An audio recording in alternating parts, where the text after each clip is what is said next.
Spreading out, they spy hop to search the ice floes. When a seal is spotted, the scouts alert the family with a rallying call.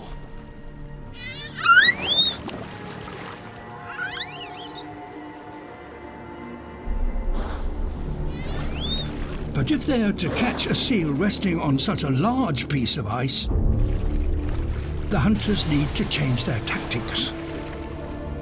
This time, they produce a subsurface wave.